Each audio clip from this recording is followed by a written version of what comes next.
7. Beard outside, the switch. Doncic goes, oh, what a great stop! And then he hammers it home! Broke his ankles! Yo, what's going on, guys? Welcome back to a brand new video. I hope all is well. Thank you guys so much for tuning into this video. I really do appreciate it. So the New York Knicks just defeated the Orlando Magic, the final score being 115-102, improving to 2-1 on the season. When it comes to the 2022-23 regular season, the Orlando Magic dropped to 0-4.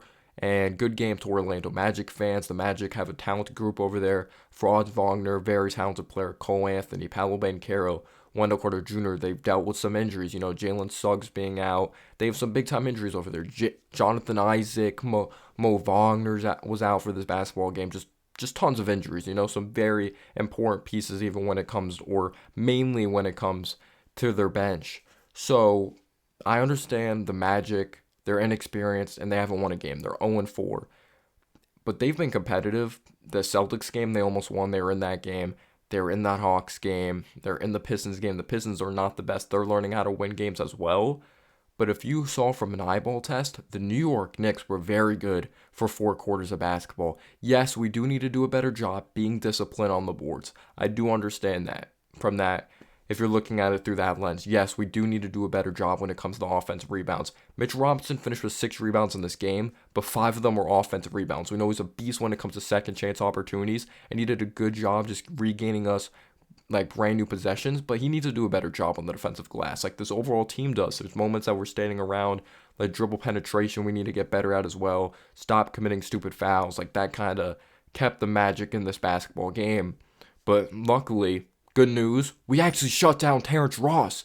And this was kind of some revenge because the Magic, I believe, beat us twice or swept us at the Garden last season as well because we couldn't afford to give them just several second chance opportunities or give Terrence Ross any room outside on the perimeter because Terrence Ross has proven to be a Knicks killer. But starting off in this first quarter, I love the way the Knicks started. The ball movement was contagious throughout this entire game, and I love that we didn't go away from something that's working. It was just brilliant to see that brand of basketball. It's light and day compared to last season or even the season before because what do we have?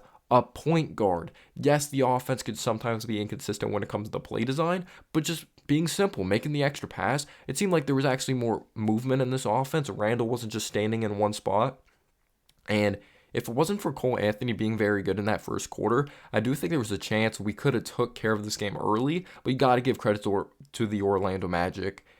Paolo Banchero, this dude does not play like a rookie. Yes, like he didn't attempt a lot of field goals because we fouled him a lot. He actually got to the free throw line 11 times. I believe he had 20 or a little over 20 points. He was extremely efficient, knocked down some difficult shots on Randall, but Randall got after it defensively. Randall didn't settle a lot in this game. He made smart decisions, rapid, quick decisions. There wasn't a lot of thinking in his game.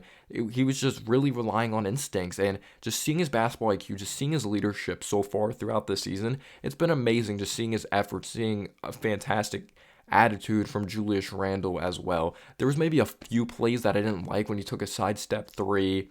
He was a little out of control, offensive foul. He kind of forced a fadeaway, but he's been getting shots within the flow of the offense. And when he's grabbing the ball, he's getting out and running, or he's giving it up to a Jalen Brunson. Seeing this team get out and running, just seeing them get out and run is amazing because we don't have that many just high IQ basketball players just special in that way. We have some decent high IQ players, but not to the point that it's just like we could slow it down and just make amazing plays and see things before they happen. So we have to rely upon our instincts and get out and run, when it comes to this type of personnel. But Julius Randle, an amazing game. 25 points, 12 rebounds, 4 assists, 1 steal, 2 turnovers. He did have 5 fouls. Like I said, Paolo was physical with him and played an amazing game. 10 for 19, though, good efficiency. 2 and 9 from 3, and 3 of 5 from the free throw line. But the ball movement, absolutely amazing. The Mitch Robinson, I thought, did a solid job when it came to defending the interior. He had 2 or 3 blocks. We did a good job finding him in his spot. He ended up with 14 points in this basketball game. Got to the free throw line a couple times, but I thought he hustled his ass off and played one hell of a game. He had a pretty big bucket at the end of the game as well when Cam Reddish found Mitch Robinson inside after Bol went on to block RJ, I believe, or block someone. Cam Reddish made a nice read and found Mitchell Robinson inside for a dunk, but I just thought we were very unselfish. We got after it defensively. The three-point defense was better than I thought in this game, so it does show that we're making adjustments. And after like Cole Anthony had a very good first quarter, he was absolutely on fire. Like we made adjustments to him and didn't play that well after. Even another key guy, Franz Wagner, he still put up his points, but he didn't have the best of efficiency. So I got to give credit to RJ there. RJ actually had a pretty solid defensive game. Just offensively, the efficiency, just the shot selection was not great at all. You could say he played a better game in the second half. He hit his first 3-pointers of the season, which was awesome. And he did finish with 20 points in this game. I know a couple of them were like really in garbage time, but hopefully that just gives him confidence. He just starts off season so bad, and it's no excuses though. He needs to play better. He really does. He finished with 0 assists. He needs to read the floor better as well. There's some of his shots that were just way off and kind of forced a weird push shot, missed a point blank layup. So he just needs to become less predictable as well. There's one play he just drove right at Bol, and Bol's amazing. He was one of the main reasons like this was a competitive game, and he kept them in this game and kind of fairly close around an 8-9 point game when it like down the stretch when it really mattered. He had 4 blocks. He had nearly 20 points. He nailed a 3. He looked like a gazelle driving down the lane. He was just absolutely amazing. But what really impressed me the most when you're taking a look at this game is the second unit. We just took advantage of the Magic, though, with their injuries, like Markelle Fultz as well, like someone that's out, like Mo Wagner.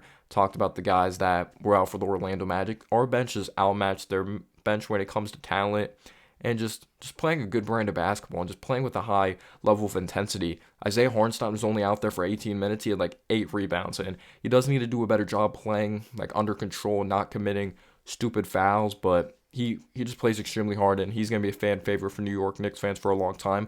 Quickly didn't have a bucket in this game, but he read the floor extremely well. He made high IQ basketball plays. You got to give credit to Emmanuel Quickly. Derrick Rose did a good job commanding the offense. His veteran leadership. Cam Reddish got another opportunity because Quentin Grimes continues to be out. He's still limited in practice, so he only had 7 points, but if you watch him play, you saw the impact he brought to the game. I thought he brought a high level of intensity defensively. When he was in the game, just that second unit, just us getting out and running, the ball movement, getting Obi involved.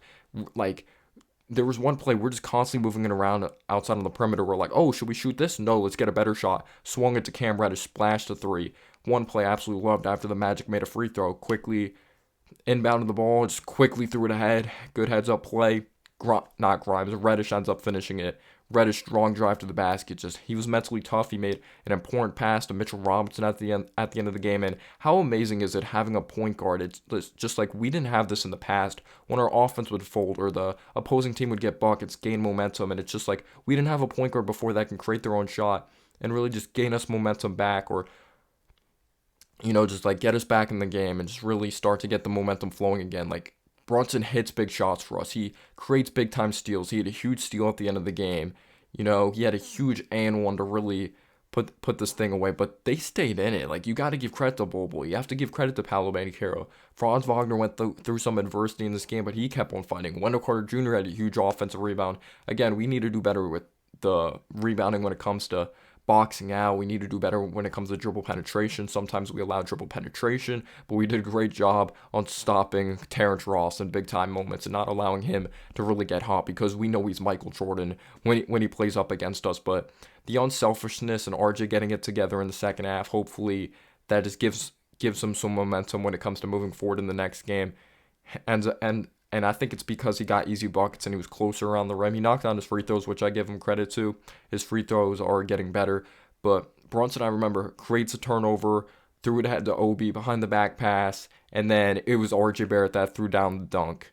And just him giving us these easy chances, like in transition, or amazing. Another play I absolutely loved is when it was good defense by Brunson, behind the back pass to Randall for the dunk. Just seeing Randall get shots within the flow of the offense is just absolutely awesome, and it's just not like dribble, jump shot. But the Knicks, for 4 quarters, I thought they played extremely hard.